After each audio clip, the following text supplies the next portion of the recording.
minha vida familiar, a eleição de um candidato eu considero superficial. Se eu acho que eu vou romper relações afetivas por causa de pessoas que não sabem nem que eu existo, estou precisando de ajuda. Você já pensou quem concorda com a gente, que tipo de discussão acrescenta? O que a gente, acho que a coisa que a gente precisaria aqui desenvolver era o sentimento de delicadeza. A galera jovem não está vendo o que estão mostrando em algum jornal, ela está vendo o que um amigo está postando no Instagram. Os pais chegam nas escolas com a vontade de que a escola seja uma espécie de segunda família, né? Mas é preciso que a família seja a primeira escola. Entenda, eu estudo porque eu preciso, mas não porque eu gosto. Eu prefiro ver 10 episódios de The Walking Dead.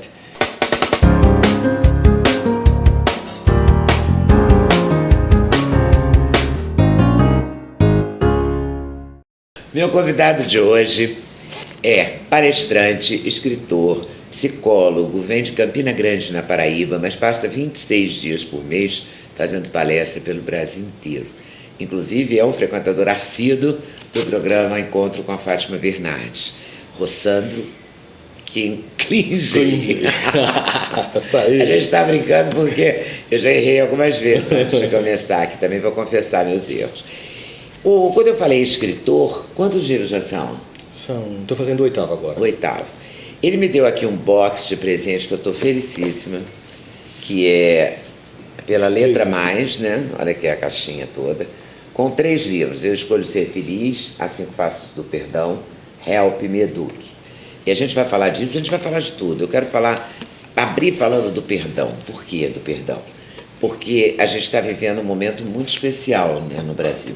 As pessoas estão muito raivosas, brigando umas com as outras. A gente até brinca que não vai ter amigo secreto, nem amigo oculto. Dependendo da região do país é amigo secreto, dependendo é amigo oculto. No Brasil, nesse Natal, de tanta briga, né? É verdade. Lamentavelmente, é que a gente percebe é que há uma tendência, e aí Freud já falava disso na psicanálise, quando ele fundou a psicanálise, sobre projeção psicológica. Assim, tem os sentimentos meus que estão lá, mas de repente surge um evento externo, como uma eleição, por exemplo, e eu projeto esse meu ressentimento, essa minha raiva, esse lado não resolvido, e eu escolho personagens para projetar. Então eu escolho aqueles personagens que representam aquilo que eu detesto, que eu tenho como algo que eu quero destruir, e projeto neles toda essa minha sombra psicológica, e naquele outro personagem que eu acho que é o bom, que é o legal, projeto toda a luminosidade e o meu lado do ego saudável. O problema é que a gente divide o mundo de forma bem infantil no mundo maniqueísta, bem contra o mal, que é muito a nossa formação infantil. He-Man contra o esqueleto, Thundercats contra Munra, Pitu contra Frajola, como se o mundo fosse assim, muito preto e branco. E na verdade, nós temos mais do que 50 tons de cinzas de humores. A gente tem uma gama de possibilidades emocionais. Agora, o que a gente percebe é que nessa eleição particularmente, o tom, e aconteceu nos Estados Unidos, que é motivo de vários estudos, tem famílias que até hoje lá não voltaram a se falar depois da eleição Hillary-Trump. Então, o tom dessa eleição, particularmente lá e aqui, foi muito intenso. Então, a gente viu algo mais digamos assim, mais forte, mais profundo, que a gente via normalmente nas eleições. E tem famílias... Não tinha tanta paixão também, né? Não tinha. Foi uma divisão, uma cisão. E, claro, a gente viu que, como foi uma eleição muito pautada em redes sociais, e as redes sociais também foram muito dominadas por fake news, notícias falsas, então a gente tem aí o fato de que muitas pessoas estão convictas de que aquele que quer defender é a verdade, que o outro é a mentira completa. Então, uma das coisas que a gente tem que entender para trabalhar a ideia de perdão num contexto como esse, é que o perdão é a aceitação do que o outro é. Eu não posso perdoar na condição de que você mude para ser o que eu quero. Se você achar que o perdão é uma condição que o outro tem que ser como você quer, você nunca vai perdoar ninguém. Então, eu olho para o indivíduo no contexto. Meu irmão votou no candidato que eu detesto, mas é meu irmão. Isso é muito mais importante, né? A minha avó, ela é uma fascista. Não, ela é sua avó primeiro. Esse rótulo nem cabe nela. Então, essa incapacidade de olhar a pessoa essencial, que é mais importante, porque em algum momento ela discordou de você, ela aponta para uma imaturidade de quem está com ódio.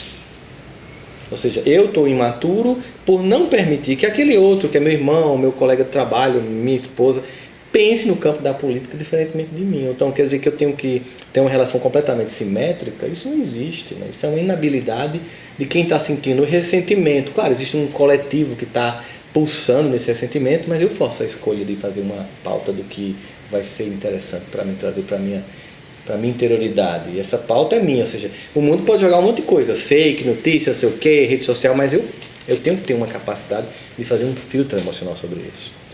O perdão é fácil? Não, eu acho que o perdão é a lição mais difícil do ponto de vista da proposta, por exemplo, de espiritualidade no Evangelho, para nós que somos cristãos, de maioria, né, no Brasil.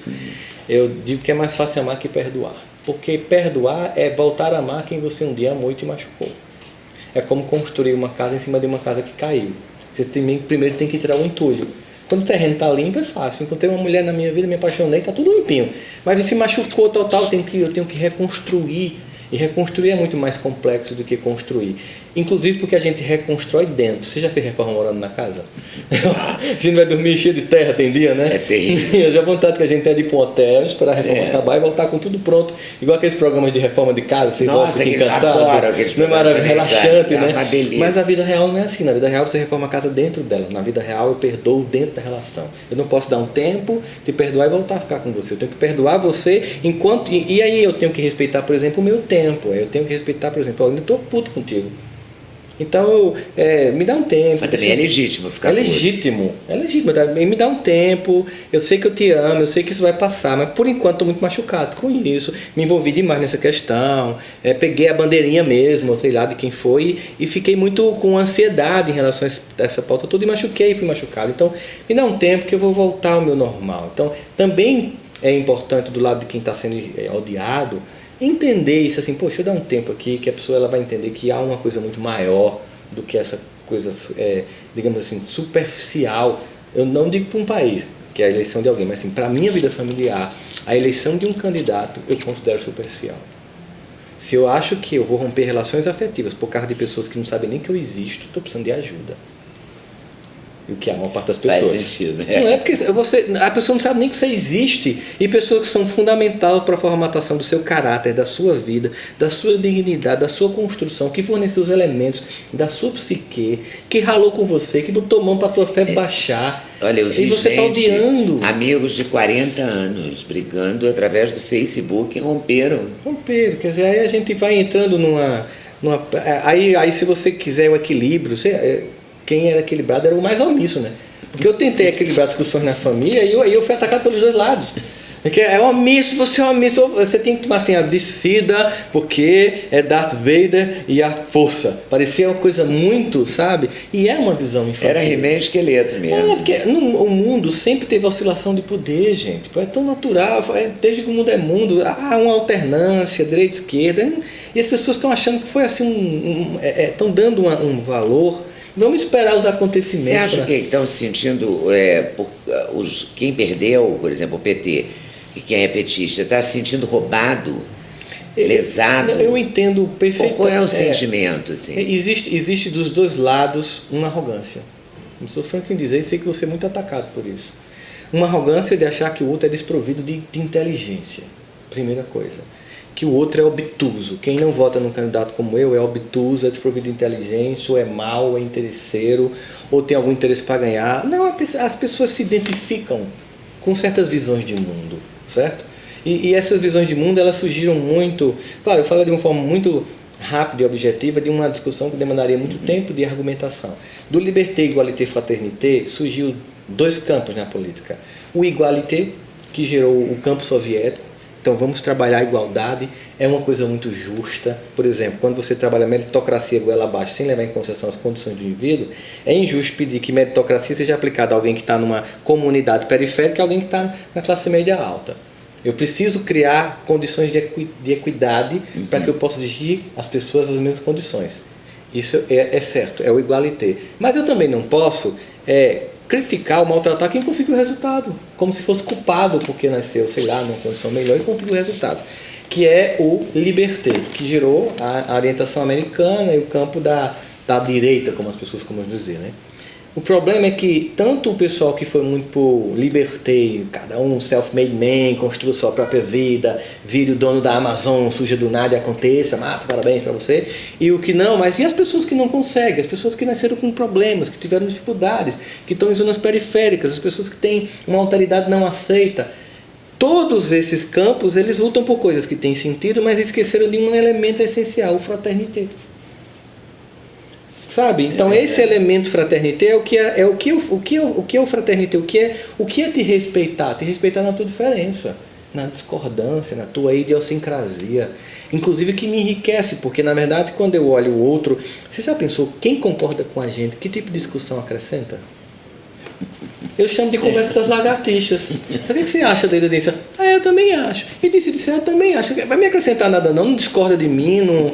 As pessoas parecem que hoje elas não querem ser...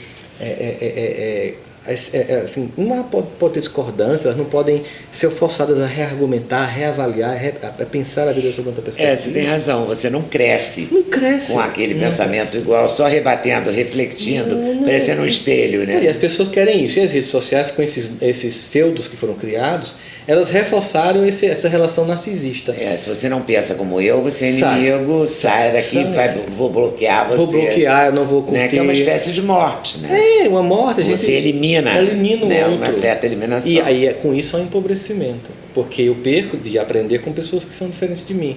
Sabe que vamos aplicar isso num casamento. Eu percebi o quanto o meu casamento ficou melhor quando eu entendi a importância de uma esposa crítica. Porque quando você começa um relacionamento, você quer que a pessoa lhe idolatre. E isso é ridículo, isso é infantil. E quando a pessoa lhe critica, é porque ela lhe ama, ela quer que você melhore. E é preciso ter muita grandeza para não se sentir ameaçada pelo medo de perder a relação, mas não abrir mão do papel de ser uma pessoa que te acorda. Isso é grandeza. E quando uma relação de amigos, se é um amigo que não me diz o que é que eu estou errando, ele não está me ajudando. Porque quando forem me dizer lá fora, vão dizer para me destruir. E quem me ama me diz a tempo de me alertar e me transformar. No momento em que eu elimino pessoas que discordam de mim, eu perco toda essa riqueza de desenvolvimento emocional. Você acha que isso vai ter cura, entre aspas, cura a médio prazo? Quer dizer, será que no Natal as pessoas vão conseguir degladiar no meio das passas, eu acredito das rabanadas? O que eu tenho percebido é que as pessoas meio que têm evitado as festas que vieram logo depois das eleições, tipo aniversário de alguém, eu senti que algumas pessoas evitaram ir para se encontrar. Pessoas que estavam mais se degladiando nas redes sociais dentro do ambiente familiar, elas evitaram ir para se encontrar. Mas, ao mesmo tempo, a gente sente que com o rolar do tempo, até pela perspectiva emocional do brasileiro, que apesar da gente sobe muito a temperatura, mas a gente também baixa a temperatura, eu acho que com o tempo a gente vai voltar a um mínimo de normalidade. Nos Estados Unidos, como eu falei, já tem famílias que até ainda hoje não se falaram, mas eles são mais distantes, as pessoas são mais... O contato familiar é mais escasso lá do que o daqui. A gente tem uma realidade muito mais próxima disso. Acho que a gente volta... A gente é mais latino, mais caloroso. Mais latino, acho que a gente volta. Até porque, assim, depois de um tempo, a realidade está dada... Goste ou não, a realidade foi dada, a vida vai seguir. Mas essa coisa da resistência, eu fico muito impressionada com isso, porque assim, resistir a uma coisa porque assim, não é uma imposição, foi uma eleição. Né? Teve o voto, teve toda a sequência que a democracia permite. O rito democrático. O rito foi todo cumprido. Né? Aí virar a diplomação, a posse, etc. e tal. Virar o trabalho. Você discordar depois que você vê alguma coisa errada, ouvir alguma coisa errada, ok. Mas previamente, eu fico meio assustado. O que acontece é que... Eu acho que esse perdão vai demorar mais. Vai, porque acontece o seguinte, a eleição foi muito polarizada demais. Mais do que a média de todas as eleições que a gente tem notícia assim, recente, até porque a gente teve... Mesmo que tenha tido alguma eleição muito mais polarizada no passado, ela nunca teve uma cobertura mediática como essa, porque não tem redes sociais. Claro. Então a gente não pode fazer uma comparação para avaliar. Então essa para nós que estamos, inclusive, que a gente está vivendo ela, para a gente é a pior, porque a gente está aqui vivendo a experiência. Então a gente tem uma polarização muito gigantesca, houve uma divisão muito maniqueísta do Brasil entre bons e maus, e cada um dos grupos dizendo que é o bom e o outro que é o mau. Nós e eles. Então isso está muito, muito forte. Eu acho que todo movimento, válido. Por exemplo, o movimento da resistência é válido. Se as pessoas que acham que não concordam, que estão lá criando um sistema de resistência, eu acho que elas estão criando apenas uma coisa que é da democracia, que deve haver uma oposição. Se ela vai ser lúcida ou não, mais ou menos pautada no sistema democrático ou não, o tempo vai dizer. Eu só acho estranha a antecipação, porque a oposição é necessária. Talvez a mesma história, se você só tem quem concorda. Eu acho que talvez essa antecipação possa vir. Você não consegue nem ver o defeito do outro. Eu acho que essa antecipação pode ter vindo também porque houve uma antecipação de propostas de fazer coisas que geraram um antagonismo no outro grupo. Inclusive, muitas das coisas que é a grande questão que se coloca hoje em dia para os estudiosos, e também a gente vai ver, porque o mundo está muito numa dinâmica muito forte, é como Bolsonaro vai aterrissar no mundo real. entre o discurso do que eu quero fazer e o que eu posso fazer quando você... Até um grande estadista americano, cujo nome agora eu não lembro, que diz assim, uma das coisas que a gente mais rapidamente descobre quando tenta no salão oval é quanto a gente não tem poder. Porque antes, quando você está candidato, você acha que você vai ser o homem mais importante do mundo. E quando chega lá, você descobre que você tem que compartilhar esse poder com muita gente. Então, essa realidade que vai estar posta e que já começa a se manifestar com esse negócio da embaixada, a gente vai vendo um monte de movimentações. Mudar a capital a embaixada de Tel Aviv para Jerusalém. Então, desse ministério vai ou não vai ficar. A gente está vendo que o mundo real vai se apresentando. Vai se apresentando para o pessoal da resistência, vai se apresentando para o pessoal que ganhou. Acho que a coisa que a gente precisaria aqui desenvolver era o sentimento de delicadeza que tem faltado. A delicadeza, primeiro, de aceitar a realidade como ela é, mesmo que eu queira mudar ela. A resistência, então, é uma realidade que está posta, mas eu não aceito e vou querer mudar no jogo democrático. Legítimo. E outra coisa, não tripudiar se você ganhou. Tem faltado, sabe, essa delicadeza nas pessoas, essa capacidade da gente assim, eu agora quero mostrar como é que eu penso o Brasil, me dá uma oportunidade, vou fazer, se eu errar a gente troca. O que você tem percebido o seguinte, a população hoje em dia troca rápido, se não mostrar resultado, sai do cenário rapidamente. Foi uma eleição que todos os institutos perderam feio, porque vários senadores que estavam em primeiro lugar perderam a eleição. Então as pessoas, é uma geração de jovens, sabe aquela senhorinha que recebia uma prótese dentária do vereador e passava a vida votando nele? Ela não está mais aqui, morreu. Quem vota é o neto, e o neto vota em que ele vê. Não tem essa fidelidade. Não tem essa fidelidade. Não, a fidelidade dele é um compromisso do indivíduo com coisas concretas. Se ele não muda o cotidiano daquele indivíduo concretamente, não vai ser um saco de cimento, um tijolo que vai resolver, não. Então é preciso que essa dinâmica fique clara para todos os atores, de qualquer campo, de esquerda, direita, de centro. No Brasil até é difícil definir, porque é um leque, é uma aquarela de possibilidades, né? Mas que fique bem claro que sem resultados concretos as pessoas imediatamente vão provocar mudanças. Mas é preciso ter esperança. Sim. Porque a gente merece e precisa de um país melhor. Precisa, a gente merece, precisa, quer. E eu acho que a grande questão para a gente agora é assim, beleza, qual é a minha contribuição pessoal, né? Porque a gente vê muito, sabe, eu achava estranho, eu vi digamos assim, um sensível amadurecimento no Brasil nos últimos anos. Antigamente eu chegava aqui em Guarulhos, fazer uma palestra, pousava, pegava um taxista antes do Uber, né? E porque eu vi uma notícia de corrupção, aí o cara fazia um comentário que eu achava estranhíssimo. Também este povo brasileiro, sei não. Aí eu pensava, é um suíço que veio trabalhar no Brasil de taxista. Ele se deslocava do Brasil, entendeu? Sim. E aí hoje as pessoas dizem assim, também se nós não mudarmos, então quando as pessoas começam a se colocar no senso crítico de corrupção não é uma coisa apenas na projeção do meu ego na política, do outro, né? Mas é uma coisa do meu cotidiano, esse sentimento de que seja quem ganhou o que eu quero ou não, o que é que no vamos ver da minha vida eu posso ter de uma dinâmica de concreto, por exemplo, de ética. Por exemplo, às vezes eu faço muita palestra em municípios ou estados, semana pedagógica, e aí chega um diretor e diz assim, professor, aqui a gente tem um problema, os professores da escola pública, quando é escola pública eles faltam, eles chegam atrasados e saem mais cedo. Aí de tarde ou de manhã eles vão para a escola privada, aí eles chegam antes e saem depois. E isso não é corrupção? Ou seja, na hora que eu vou ensinar as pessoas que mais precisam da educação para se movimentar socialmente, eu saboto a educação dessas pessoas, chegando atrasado e saindo mais cedo, e quando tem que marcar um médico é sempre no horário da escola pública, mas na privada eu chego antes e saio depois.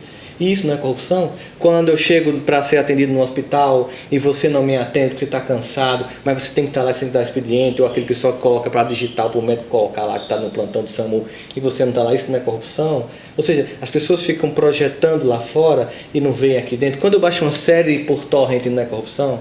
Quando eu colo na universidade ou na escola não é corrupção? Se a gente continuar com esse discurso infantil de projetar o mal nos outros e não perceber a sombra que nos pertence, porque só delas eu posso dar conta de transformar, eu vou continuar infantilmente odiando o outro porque eu não estou dando conta da minha realidade de mudança. Isso aí é muito claro. Mas eu acho que essa eleição também marcou uma disponibilidade ou uma disposição para a política ou para se interessar pelo Brasil que a gente não tinha antes. Inclusive... Pois a eleição de 2014, não foi para 2014? Foi, né? Foi. Dilma Aécio. Eu não me lembro de ter ficado muito atenta. As redes sociais ainda não tinham o protagonismo que tiveram nessa eleição. A gente percebeu. Mas a gente também não tinha esse envolvimento. Não tinha, mas é porque assim, primeiro foi uma eleição que foi bem antecipada, ela foi muito antecipada, né? A gente não tinha dois candidatos tão diferentes. Inclusive depois a gente percebeu que realmente não eram tão diferentes. A gente não tinha tantas diferenças assim gritantes, e a gente não tinha o que a gente percebeu que nessa eleição, como aconteceu nos Estados Unidos, um fenômeno novo, em que a grande mídia não estava mais pautando a sociedade meio que estava pautando a grande mídia. Desde aquelas caminhadas de 2013 a gente vê esse movimento no Brasil, né? Então a galera jovem não está vendo o que estão mostrando em algum jornal, ela está vendo o que um amigo está postando no Instagram. Ele é que influencia ela. Então nós temos um conjunto de sistemas de influenciadores, pequenos ou grandes, e influenciadores digitais, youtubers e coisas do tipo, pessoas que criaram, mesmo que seja fake ou não, mas existe um novo poder, um poder que não estava posto no jogo, que apareceu com uma força que ainda está sendo estudado agora para gente. Mesmo a força da informação, a velocidade da informação. Muito grande. Em 2018 foi extremamente diferente de 2014. Uma coisa virava meme num minuto. Então a gente tem E vinham umas mensagens dizendo assim, compartilhe em 20 minutos para 20 pessoas, porque aí sei lá quantas milhares terão. Ou então vão apagar esse link. É real, né? Então, essas ameaças vão apagar esse link. É igual quando a gente recebia, se você não mandar para ninguém, uma coisa ruim vai acontecer na sua vida. É uma corrente. Corrente, né? Então, a gente tem um monte de coisas novas. Acho que essa eleição é uma eleição que vai ser estudada há muito tempo nas academias, para entender um conjunto de fenômenos sociológicos, psicológicos e políticos que surgiram a partir desse evento. E você, o que mais que você acha, o que você espera desse novo Brasil? Esse Brasil que virá depois da paz, ou do apaziguamento, digamos assim? A única coisa que eu penso primeiro a gente tem que ter participação política sim, não pode ser alienado. As pessoas têm direito de tomar posições, depois de mudar de posições, ou não se identificar com nenhuma das posições. Todo movimento válido. Mas eu sempre acho que a grande contribuição que nós precisamos dar para o amadurecimento institucional do Brasil, do nosso projeto coletivo, do nosso pacto coletivo ser mais funcional. Eu preciso entender que a minha grande contribuição para o Brasil é não parar em fila dupla, é não comprar recibo para não pagar imposto. É quando eu entender que, para além da minha luta política, eu parar de ficar apenas curto e muda Brasil e mudar como pessoa. Porque o problema é o seguinte, sabe o que acontece? Eu percebi as pessoas assim, poxa, Rossandro, o que comprar um recibo para não pagar imposto diante de 50 e tantos milhões de um apartamento? O que é parar em fila dupla diante de não sei quantos escândalos, não sei aonde? Se você faz uma conta entre o volume da corrupção apresentado por operações como a Lava Jato e a coisinha do cotidiano dela. Só que você pensa o seguinte, Leandro. É subornar o garçom para ele servir melhor na festa. 200 milhões de pessoas têm a mesma ideia. O que a minha pequena coisinha afeta no todo? Mas quando 200 milhões de pessoas têm a mesma ideia, aí a gente vê o caos. A coisa vira coisona. Então, a gente tem que ver essa dimensão aí, a minha participação individual, né? Eu preciso concentrar agora, ok, não é o mundo que eu quero, ou é o mundo que eu quero, ganho o candidato que eu quero ou ganho o candidato que eu não quero. Eu vou fazer uma coisa que só quem entende é a geração da gente. Enquanto isso, na sala de justiça, enquanto as coisas não... Qual é a minha contribuição, pessoal? Acho que o grande foco que a gente tem que ter para mudar uma sociedade é minha contribuição, pessoal. Naquilo que eu faço.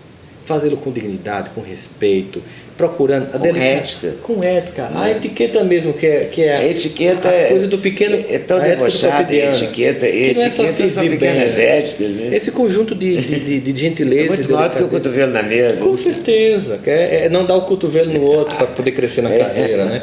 Você pensa assim, inclusive porque uma coisa interessante, a gente percebe que... Eu sempre vi isso no consultório. Ser ruim dá trabalho. Você sabia que ser ruim dá trabalho?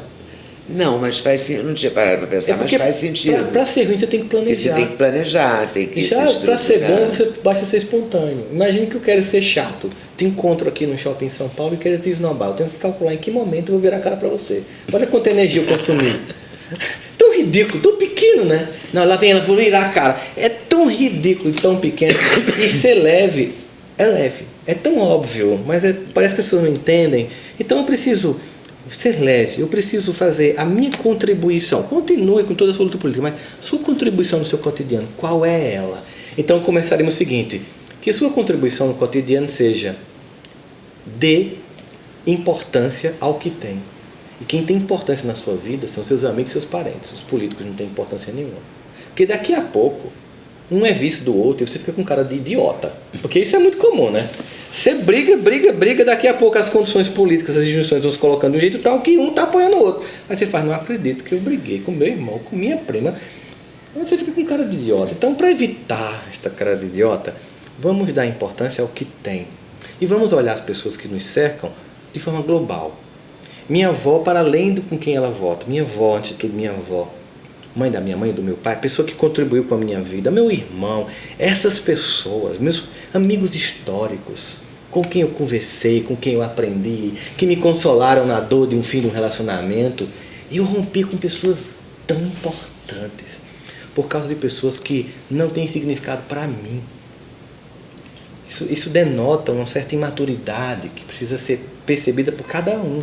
A verdade é que você pode brigar por ideias, né? Não com pessoas. Não com pessoas. Pessoas comuns. Você pode ser amiga de uma pessoa que pensa diferente de você, por que não?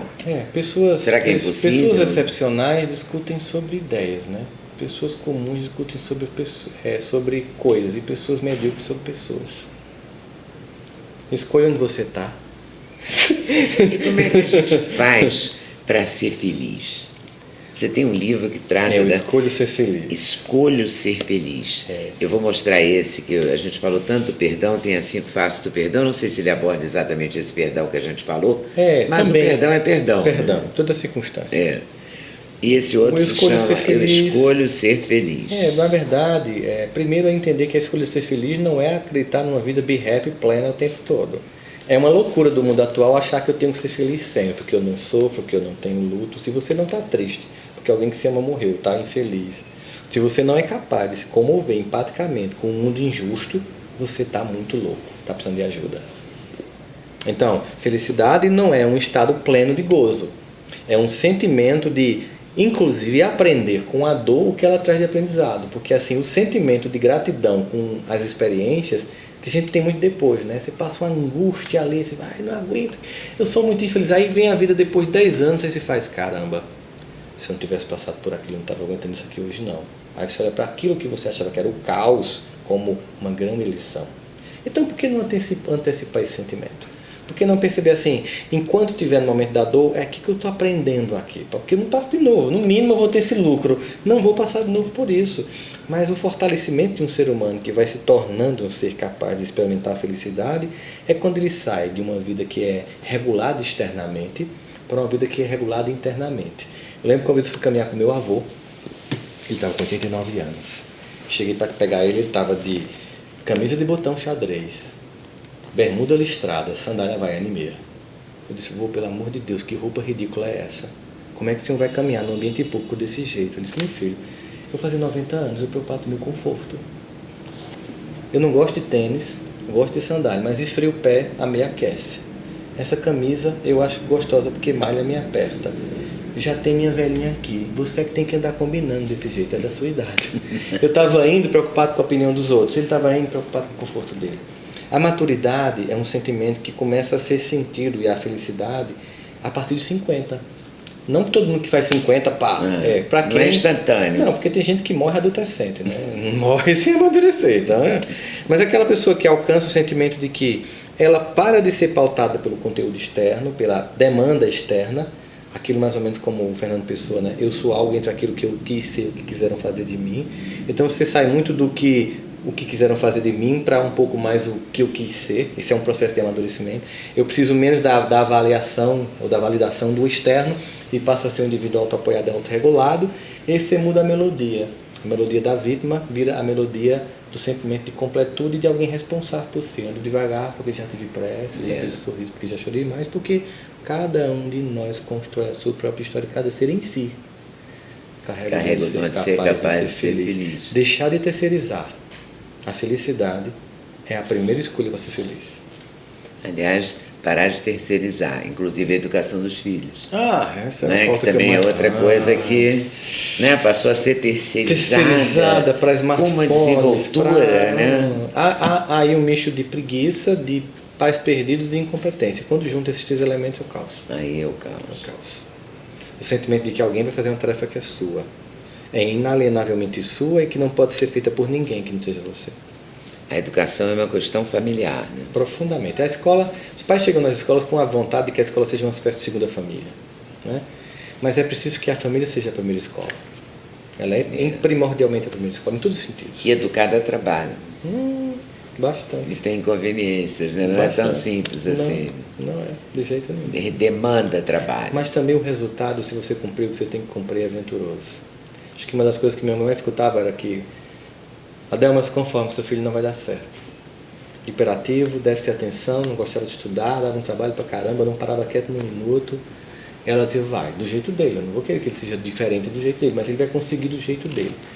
Mas ela fazia muito o papel dela, né, de mãe. Ela oscilava entre a mãe dura e ao mesmo tempo a que brincava e fazer cosca. Ela sabia, sabe, ir para os dois universos.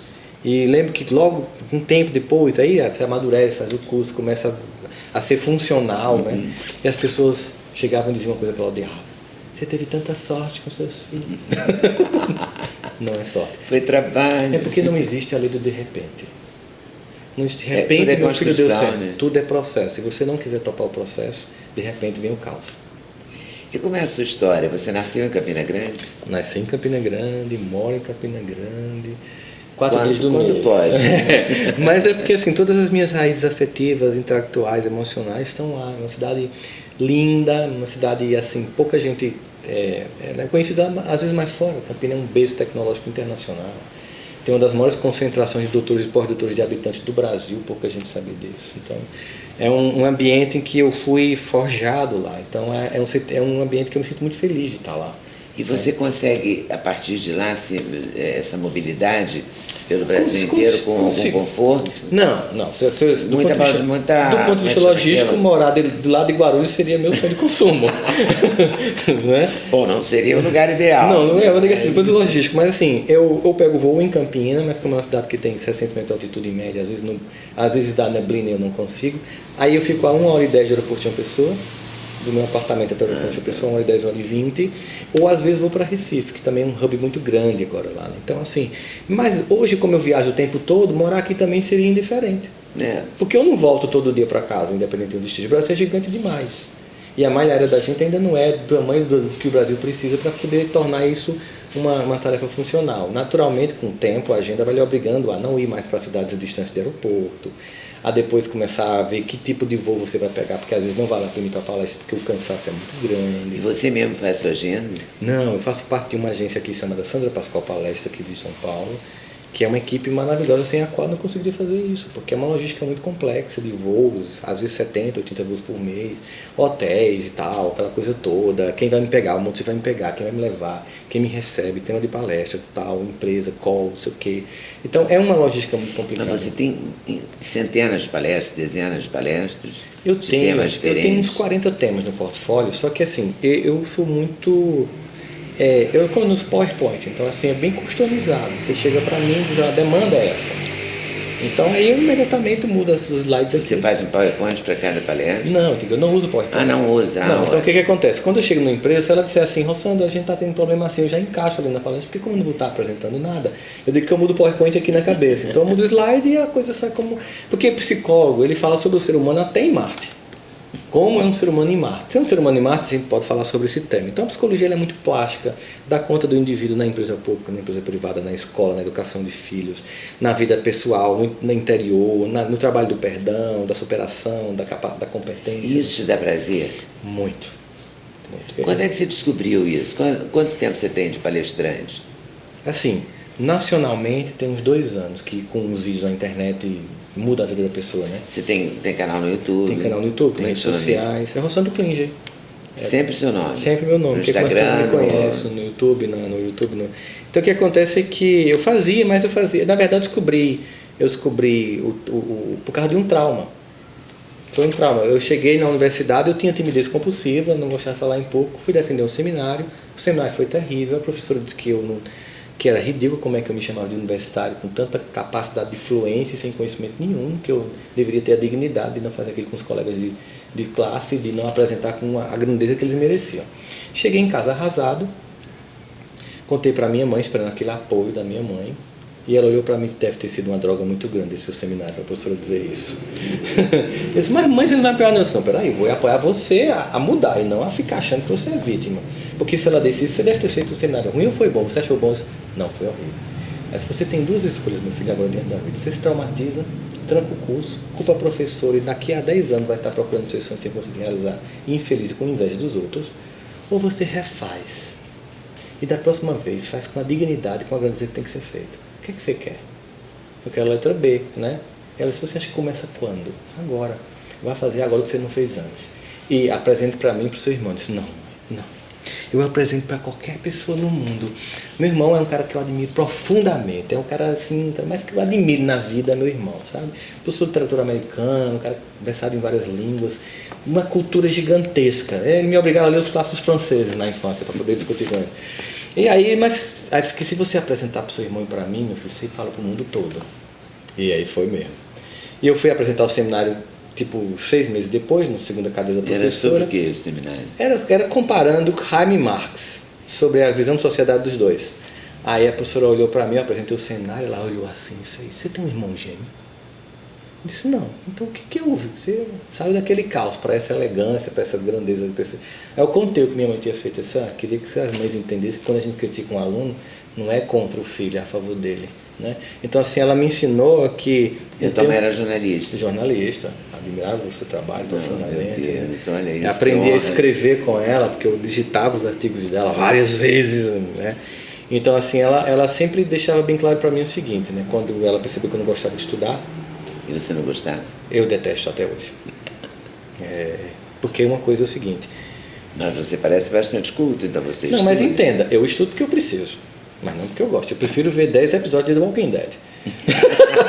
Mas isso vai me acrescentar o que na vida? Essa é a grande questão. Minha mãe explicou bem melhor. Se você tem sonhos, para realizar esses sonhos, você tem que ter algumas competências. E você não vai ter essas competências porque a gente não tem dinheiro. Você vai fazer como para alcançar? Ele só tem 3 formas de ganhar dinheiro sem estudar, meu filho. Eu até fiquei feliz. Não, quase 3 formas de ganhar dinheiro sem estudar, mãe? 5 quase só. A sociedade ela tem vários padrões. Alguns até preconceituosos, mas sim, são padrões. E se você se encaixar num padrão, por exemplo, estético da sociedade, você pode ganhar o dinheiro só com a cara. E no seu caso, filho, não vai dar para tanto. Mãe super sincera. Segundo, se você for muito bom no esporte, particularmente no Brasil apenas futebol, e você não joga quase nada, é uma tragédia. Terceira possibilidade é virar um bandido, marginal, um assaltante. Quando ela disse isso, eu pensei, não, tá aí uma coisa que eu posso ser. Eu queria tudo menos estudar. Ela fez, mas não adianta eu ficar feliz com a segunda hipótese, porque eu vou fazer você ser um homem de bem. Não importa como. Então você só sobrou uma coisa, estudar. Eu disse, mas mãe, eu não gosto. Ela disse, em que momento da nossa conversa eu falei de gostar? Eu falei de fazer. É o que tem que ser feito. Você acha que um adulto, domingo à noite, está feliz porque vai trabalhar de manhã? Você já viu um adulto domingo à noite e diz, mas vocês ficam tensos. Todo mundo se lamenta. Não, assim, quando toca aquela música, é fantástico, já dá um travamento no coração, tipo, volta para a senzala miséria. Mas as pessoas têm que cumprir deveres, elas têm que fazer o que tem que ser feito, porque tem filho, porque tem conta, porque tem a vida para ser administrada. Então, um dos segredos da felicidade é entender que adiar o prazer pequeno agora lhe dá muito mais prazer depois. Melhor do que ficar vendo 10 episódios de The Walking Dead é ganhar conhecimento e fazer uma palestra em Atlanta e conhecer os estudos da série. Então, quando você pensa em abrir mão de pequenos prazeres agora para desenvolver competências para ter muito mais prazer depois, fazer o que tem que ser feito e o que você tem que fazer sem terceirizar para os outros, é uma escolha ser feliz. E aí, é possível ser feliz? É possível, sim. Sem as fantasias. E você é feliz? Eu sou feliz. Eu me sinto feliz, não plenamente feliz, não o tempo todo feliz, porque se uma pessoa que eu amo não estiver bem, já afetou a minha felicidade. Mas eu fico feliz de, quando ela não está bem, poder, pelo menos, às vezes, em silêncio, estar perto, dizer, eu estou aqui, mesmo que eu não tenha uma solução, você não está só. Isso me deixa feliz. E segue direto. Tem palestra todo mês? São 30 26, em média por mês. 30. Porque tem dia que eu faço 2, né? Então, ou 3. Aqui em São Paulo já fiz uma de manhã, uma de tarde e outra de noite. Tá que dá, Tive que comer um sanduíche no meio do caminho, porque não dava tempo para almoçar nem jantar, né? Claro que eu não faço mais muito isso assim, mas as viagens hoje, como eu estava te falando antes, é muito mais pelo que eu vou levar do que pelo que eu vou receber. É uma vontade que as pessoas querem lhe ver, é uma coisa gostosa, é um prazer poder fazer isso. Eu considero hoje, como eu fechei o consultório deixando a universidade, eu considero hoje que eu faço grandes terapias e grandes aulas em cada palestra. e deu uma aula aqui pra gente. Muito obrigada Eu que por ter agradeço, vindo. um prazer enorme. Então, o prazer foi meu mesmo. Te dar aqui a caneca Ai, do que canal legal. para você levar com você, de tomar um chá, um cafezinho. Com certeza, obrigado. Tá bom. Quanto a você, eu esqueci de falar na abertura, vou falar agora. Aperta o sininho para ser notificado, compartilha, dá like, avisa os amigos, enfim, ainda vou aprender a falar no início da entrevista. Por enquanto, o que temos é no final, ok? Então, até a próxima. Valeu.